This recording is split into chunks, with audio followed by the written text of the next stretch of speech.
চীন পাকিস্তানের মতো প্রতিবেশী দেশ থাকলে ভারতকে কয়েক কদম এগিয়ে ভাবতেই হয়। সেক্ষেত্রে ভারত ক্রমাগত প্রতিরক্ষা ক্ষেত্রে নিজেদের শক্তি বৃদ্ধি করে চলেছে।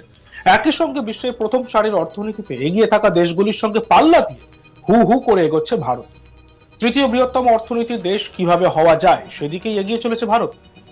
বর্তমানে বিশ্বের বৃহত্তম অর্থনীতির দেশ হিসেবে পঞ্চম স্থানে রয়েছে ভারত, আর তৃতীয় স্থানে কিভাবে পৌঁছানো যায় তার প্রস্তুতি নিচ্ছে দেশ। এই অবস্থায় জোর কদমে জিডিপির দাপট দেখাচ্ছে।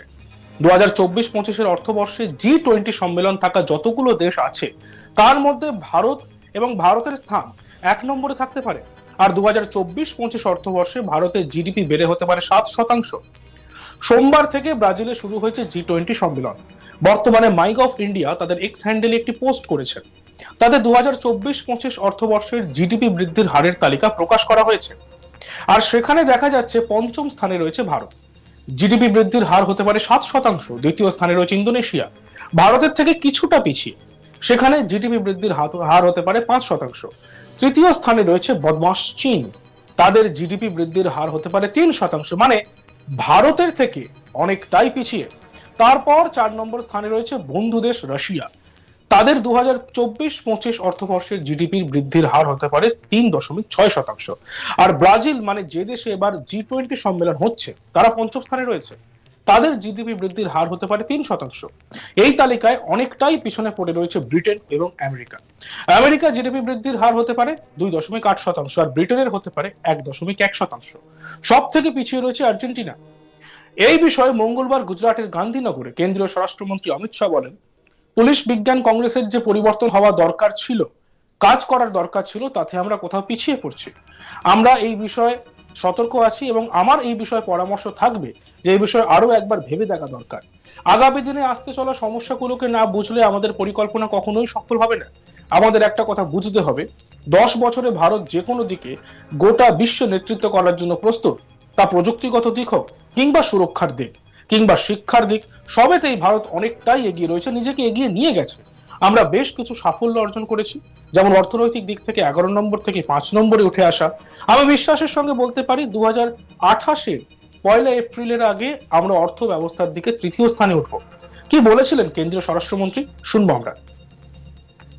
पुलिस विज्ञान कांग्रेस का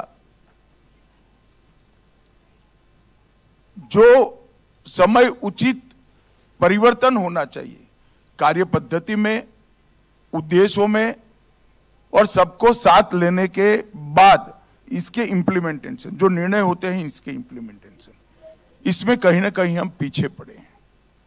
और अगर इसको हम नए सिरे से नहीं सोचते हैं तो वो सज्जन का जो बयान था, एक ग्रॉस स्टेटमेंट था, शायद हम उसको सच साबित कर देंगे।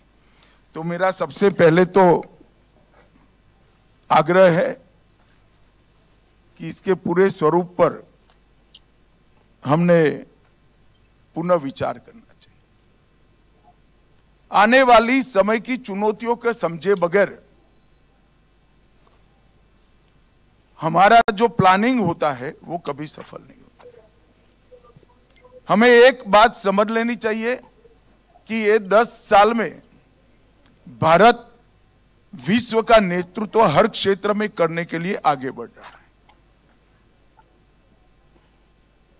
चाहे अर्थतंत्र की तालिका हो, चाहे टेक्नोलॉजी का क्षेत्र हो, चाहे सुरक्षा का क्षेत्र हो, चाहे शिक्षा का क्षेत्र हो, चाहे रिसर्च और डेवलपमेंट का क्षेत्र हो, चाहे इंफ्रास्ट्रक्चर की बात हो और व्यापार की बात हो।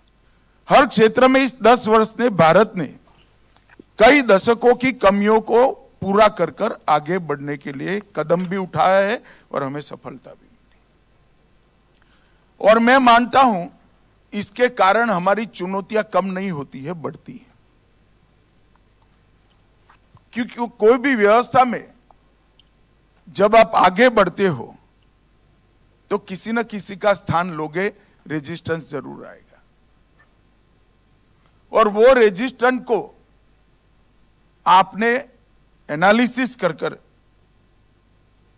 हमें आगे बढ़ना। कुछ आश्चर्यजनक सफलताएं हमने प्राप्त की। 11वें नंबर पर हमारा अर्थतंत्र था, हम 5वें नंबर पर ले आए और मैं विश्वास के साथ कह सकता हूं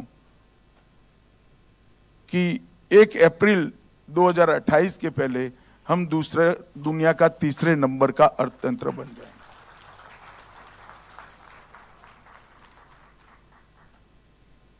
दुनिया के किसी भी चुनाव का विश्लेषण करने वाले पंडित से बात करते हैं तो उनको आश्चर्य होता है कि 97 करोड़ पंजीकृत मतदाताओं का वोटिंग कोई गड़बड़ के बगैर हो गया और सिर्फ 16 बूथों के अंदर पुनः मतदान हुआ। ये बहुत बड़ी उपलब्धि है। हमने ऐसे देश भी देखे हैं जो टेक्नोलॉजी की दृष्टि से बहुत आगे होते हैं और महीनों तक उनके परिणाम घोषित नहीं होते। বিশ্ব ব্যাংকের তরফে আগেই জানানো হয়েছিল 2023-24 অর্থবর্ষে ভারতে যথেষ্ট ভালো আর্থিক উন্নতি হয়েছে।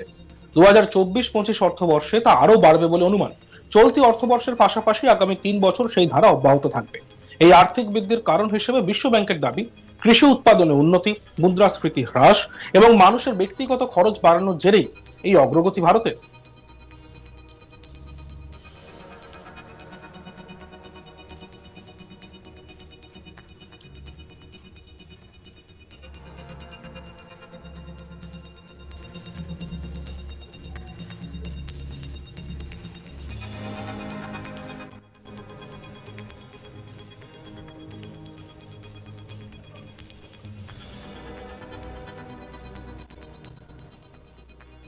চীন পাকিস্তানের মতো প্রতিবেশী দেশ থাকলে ভারতকে কয়েক কদম এগিয়ে ভাবতেই হয়। সেক্ষেত্রে ভারত ক্রমাগত প্রতিরক্ষা ক্ষেত্রে নিজের শক্তি বৃদ্ধি করে চলেছে। একই সঙ্গে বিশ্বের প্রথম সারির অর্থনীতিতে থাকা দেশগুলোর সঙ্গে পাল্লা দিয়ে হু হু করে এগোচ্ছে ভারত।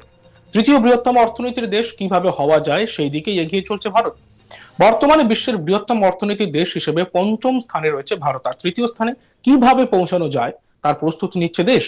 এই অবস্থায় জোর কদমে জিডিপি দাপট দেখাচ্ছে। 2024-25 অর্থবর্ষে G20 সম্মেলনে থাকা যতগুলি দেশ রয়েছে তার মধ্যে ভারত এবং ভারতের স্থান 1 নম্বরে থাকতে পারে। আর 2024-25 অর্থবর্ষে ভারতের জিডিপি বেড়ে হতে পারে প্রায় 7%। সোমবার থেকে ব্রাজিলে শুরু হয়েছে G20 সম্মেলন।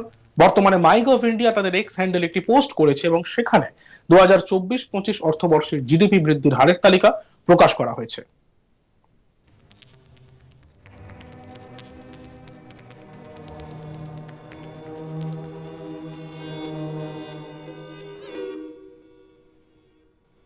দেখতে থাকুন আজ তক বাংলা, সাবস্ক্রাইব করতে ভুলবেন না।